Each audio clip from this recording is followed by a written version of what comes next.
আচ্ছা, তো তোমাদের আজকে শুরু হচ্ছে bending stress distribution in beans.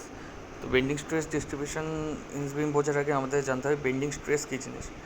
তো যখনই একটা বিম, ধরো ফার্স্টে যে টপ লেফটে যে পিকচারটা দেখছো, একটা বিম সেটা বেন্ড হয়েছে। এবার যখনই বেন্ডিং এমন হবে যে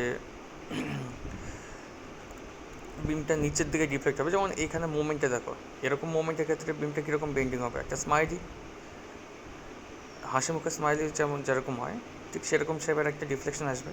তো এটাকে বলা হয় স্যাগিং। আর স্যাড মুখে স্মাইলি এটা হয়, সেটাকে বলা হয়, সেই ধরনের ডিফ্লেকশনকে বলা হয় হগিং। ঠিক আছে, এটা বেসিক স্যাগিং হগিং, এভাবে মাথায় রেখো, বুঝতে সুবিধা হবে।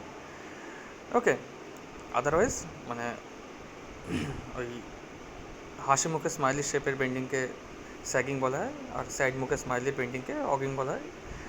এর বাইরে এখন আপাতত জানার মানে অত ডিটেলসে যাওয়ার দরকার নেই। তো এনিওয়ে, ওটুকু মাথায় রাখলেই হবে। তো এই বেন্ডিংয়ের জন্যে টপ সারফেস কম্প্রেস হচ্ছে। এখন হাসি মুখে স্মাইলটা আমরা কনসিডার করছি, এখানে টপ লেফটে যে ফিগারটা রয়েছে, যেভাবে মোমেন্টটা অ্যাক্ট করেছে, মোমেন্ট অ্যাক্ট করেছে, তো তাতে কী হবে, ডাউনওয়ার্ড ডিফ্লেকশন হবে।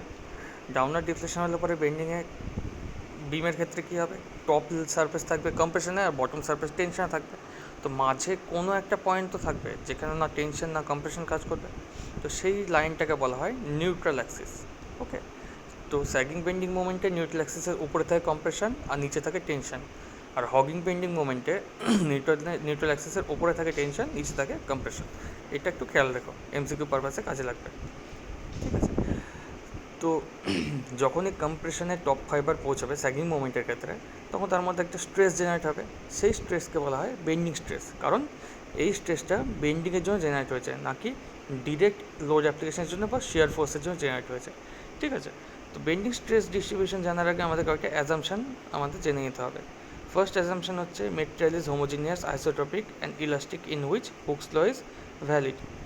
সেকেন্ড অ্যাজাম্পশন বলছে plane section before bending remains plane after bending. এটা অ্যাজাম্পশন, কারণ এগুলোকে অ্যাজাম্পশন বলছে কারণ প্র্যাকটিক্যাল কেসে এগুলো পসিবল নয়। বাট এগুলো যদি আমরা অ্যাজিউম না করে নিই, তাহলে আমাদের ক্যালকুলেশন খুবই ক্রিটিক্যাল হয়ে যাবে। তো ক্যালকুলেশনের সিম্পলিসিটির জন্য এই অ্যাজাম্পশনগুলো আমাদের ফলো করতে হয়। ওকে, তো second assumption plane section before bending remains plane after bending. But actually এটা পসিবল না। কেন নয়? কারণ যখনই একটা সেকশন স্যাগিংয়ে থাকবে, তো টপ সারফেসে কম্প্রেশন, বটম সারফেসে টেনশন থাকবে। তো তো যেখানে যখন টপ সারফেসে কম্প্রেশন থাকবে, তো অবভিয়াসলি তার উইথ কিছুটা হলেও বেড়ে যাবে, আর বটম সারফেস যখন টেনশনে থাকবে তার উইথ কিছুটা হলেও কমে যাবে। এটা ন্যাচারাল। তো অবভিয়াসলি বেন্ডিংয়ের পরে তার শেপটা রেক্ট্যাঙ্গেল না থাকে, হয়ে যাবে কি ট্রাপিজয়েডাল। এখন বেন্ডিং স্ট্রেস ডিস্ট্রিবিউশনে moment of inertia calculation very important. তো মোমেন্ট অফ ইনার্শিয়া একটা রেক্ট্যাঙ্গুলার সেকশনে বের করা খুব easy, BD³/12 rather than trapezoidal section. তো সেই কারণে আমরা অ্যাজিউম করে নিই যে plane section will remain plane after bending, means বেন্ডিংয়ের পরেও সেকশনের শেপ রেক্ট্যাঙ্গেলই থাকবে, যদি বেন্ডিংয়ের আগে সেকশনের শেপ রেক্ট্যাঙ্গুলার থেকে থাকে। ওকে, আচ্ছা, bending stress distribution, bending strain distribution elastic হয়, bending strain distribution elastic plastic both কেসেই ট্রায়াঙ্গুলার হবে। এটুকু একটু খেয়াল রাখো। আচ্ছা, থার্ড অ্যাজাম্পশন বলছে the section is symmetrical in loading plane and load passes through symmetrical axis and centroid. Section যদি সিমেট্রিক্যাল না হয়, দেন একটা বেন্ডিংয়ের সাথে সাথে টুইস্টিংও ইনডিউস হয়ে যায়। তো টুইস্টিং আপাতত আমাদের এই চ্যাপ্টারে নেই, আমাদের এখন বেন্ডিং স্ট্রেস অ্যানালিসিস চলছে। তো বেন্ডিং স্ট্রেস অ্যানালিসিস করতে গেলে আমাদের সেকশনের সিজি দিয়ে লোডকে পাস করাতেই হবে, আদারওয়াইজ টুইস্টিং ওখানে ইনডিউস হবে আর পিওর বেন্ডিং কেস থাকবে না, কারণ shear stress distribution non symmetrical হয়ে যাবে। Shear stress distribution bending stress ডিস্ট্রিবিউশনের মতোই, শিয়ার স্ট্রেস ডিস্ট্রিবিউশন নেক্সট চ্যাপ্টারে আমরা শিখব। আচ্ছা, ফোর্থ অ্যাজাম্পশন বলছে Young modulus in tension and compression is equal. ঠিক আছে, আচ্ছা, তো এখানে স্ট্রেস অ্যান্ড স্ট্রেন ডিস্ট্রিবিউশন দেখো, একটা স্যাগিং বেন্ডিং মোমেন্টের আন্ডার একটা বিমকে রাখা হয়েছে। তো স্ট্রেন ডিস্ট্রিবিউশন কী বললাম, ইলাস্টিক প্লাস্টিক বোথ স্টেটেই লিনিয়ার হবে। আচ্ছা, আচ্ছা, এখন তোমরা একটু মাইল্ড স্টিলের স্ট্রেস স্ট্রেন কার্ভটা মনে করে দেখো। ফার্স্টে কী থাকে, লিমিট অফ প্রপোর্শনালিটি যার দূর অব্দি হুকস ল লিমিট, তারপরে ইলাস্টিক লিমিট, তারপরে yield limit, upper yield point, lower yield point, তারপরে প্লাস্টিক জোন, তারপরে স্ট্রেন হার্ডনিং জোন, সেখানে আমরা বলছি আলটিমেট জোন, আর লাস্টে ফেলিয়ার জোন। তোমাদের এর আগেই করিয়েছিলাম মানে স্ট্রেস স্ট্রেন কার্ভ। ওকে, তো স্ট্রেস স্ট্রেন কার্ভ থেকে আমরা বলছি যে যদি ম্যাক্সিমাম স্ট্রেস ইল্ড স্ট্রেসের থেকে কম হয় দেন স্ট্রেস ডিস্ট্রিবিউশন হবে লিনিয়ার, যেটা আমরা থার্ড পিকচারটাই দেখতে পাচ্ছি, পেজ 146-এ থার্ড পিকচারটাই দেখতে পাচ্ছি। ওকে, এখন যদি ম্যাক্সিমাম স্ট্রেস ইল্ড স্ট্রেস অবধি পৌঁছায়, দেন তখনও আমার স্ট্রেস ডিস্ট্রিবিউশন থাকবে লিনিয়ার। কেন লিনিয়ার? কারণ টপমোস্ট যে ফাইবারটা সবার ওপরে আছে, মানে টপমোস্ট ফাইবার যেটা, সেখানে স্ট্রেস ম্যাক্সিমাম হবে, তারপর স্ট্রেস আস্তে আস্তে কমতে থাকবে। স্যাগিং বেন্ডিং মোমেন্টের ক্ষেত্রে টপমোস্ট ফাইবারটা ম্যাক্সিমাম কম্প্রেশনে থাকবে, তার নিচের ফাইবার একটু কম, তার নিচের ফাইবার একটু কম, এভাবে কমতে কমতে একসময় নিউট্রাল অ্যাক্সিসে আসবে, যেখানে না কম্প্রেশন না টেনশন অ্যাড করছে, তারপরে টেনশন আস্তে আস্তে বাড়বে, যে বটম মোস্ট ফাইবারে টেনশন হবে ম্যাক্সিমাম। ঠিক আছে, এটা হচ্ছে বেসিক থিওরাম। এখন যদি ইল্ডিং ক্রস করে প্লাস্টিক জোনে ঢুকে যায়, তখন টপ মোস্ট ফাইবার তো সিগমা ওয়াই পৌঁছে গেছে, ইল্ড স্ট্রেস পৌঁছে গেছে, তার ঠিক নিচের ফাইবারটা ইল্ড স্ট্রেস পৌঁছে যাবে, আপ টু কিছুর অব্দি ইল্ড স্ট্রেস পৌঁছাবে, তারপরে আবার আমার লিনিয়ার ভ্যারিয়েশন স্টার্ট হবে। এখন যদি লোড বাড়াতে বাড়াতে এমন করে দিই যে টোটাল সেকশনটায় ইল্ডিংয়ে এই প্লাস্টিক স্টেজে পৌঁছে গেছে, দেন স্ট্রেস ডিস্ট্রিবিউশন হবে টোটালি রেক্ট্যাঙ্গুলার। লাস্ট পিকচারটা একটু অসম্পূর্ণ আছে, কেটে গেছে, তোমরা নিচে একটা রেক্ট্যাঙ্গেল দেখতে পাচ্ছ, ওপরেও সিমিলার একটা রেক্ট্যাঙ্গেল থাকবে নিউট্রাল অ্যাক্সিসের। ঠিক আছে, যেখানে টোটাল সেকশনটাই সিগমা ওয়াই বা ইল স্ট্রেসের টোটাল সেকশানে যে কোনো জায়গায় স্ট্রেস ইল স্ট্রেস হবে। পার্থক্য শুধু একটাই, যে নিউট্রাল অ্যাক্সিসের ওপরের পোর্শন থাকবে কম্প্রেশনে, নিউট্রাল অ্যাক্সিসের নিচের পোর্শন থাকবে টেনশনে। এখন একটা জিনিস তাহলে খেয়াল রেখো যে প্লাস্টিক ইলাস্টিক বোথ স্টেটেই স্ট্রেন ডিস্ট্রিবিউশন লিনিয়ার হয়, বাট প্লাস্টিক ইলাস্টিক বোথ স্টেটে স্ট্রেস ডিস্ট্রিবিউশন লিনিয়ার হয় না। প্লাস্টিক স্টেটে স্ট্রেস ডিস্ট্রিবিউশন লিনিয়ার হয় না, হয় রেক্ট্যাঙ্গুলার। অনলি ইলাস্টিক স্টেটে স্ট্রেস ডিস্ট্রিবিউশন লিনিয়ার হয়। ওকে, আচ্ছা,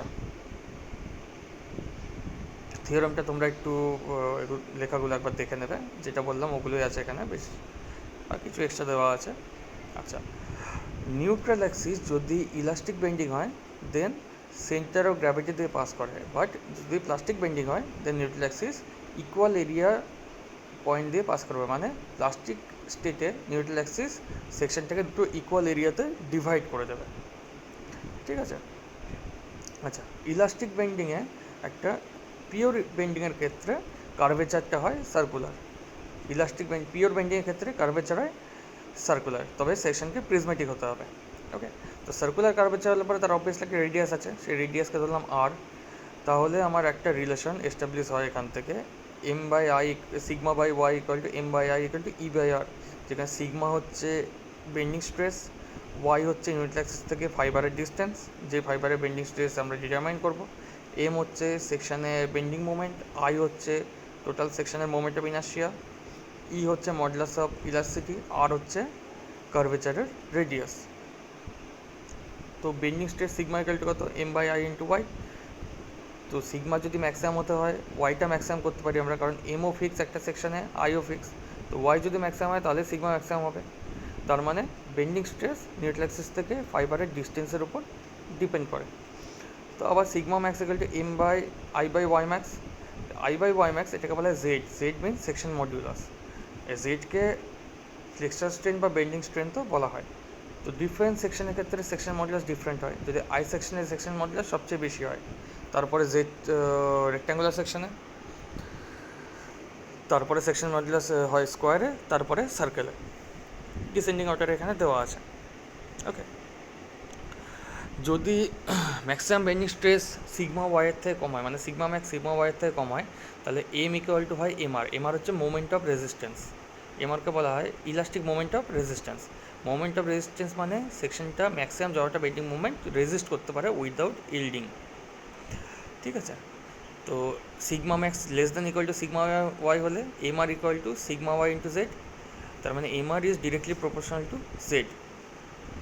আচ্ছা, এবার আমরা দেখছি M by R equal to E by R আমরা ওপরের এই রিলেশন থেকে পেয়ে যাচ্ছি।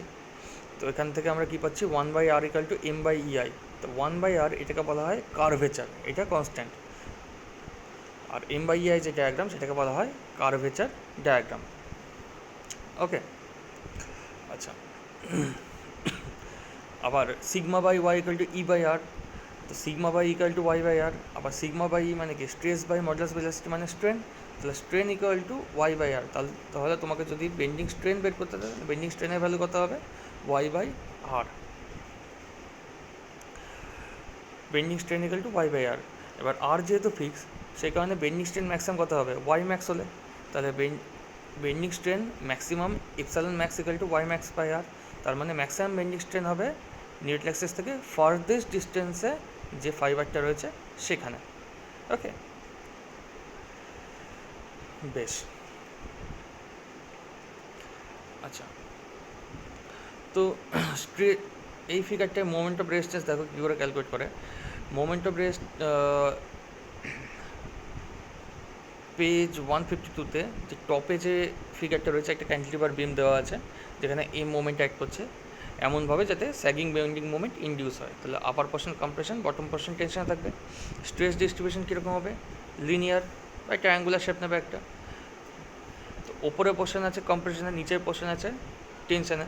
তার নিচেই দেখো এফসি দেওয়া আছে। এফসি মানে হচ্ছে টোটাল কম্প্রেশন, মানে ওপরের যে সিগমা ম্যাক্স লেখা যে ডায়াগ্রামটা রয়েছে সেখানে টোটাল কম্প্রেশন এরিয়া সেটা হচ্ছে এফসি। আর তার নিচে এফটি হচ্ছে টোটাল টেনশন এরিয়া। তো এফসি কত হবে, এফসি হবে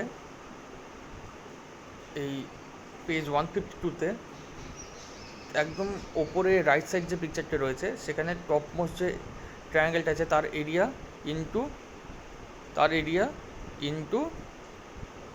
উইথ অফ বিম কত, বি।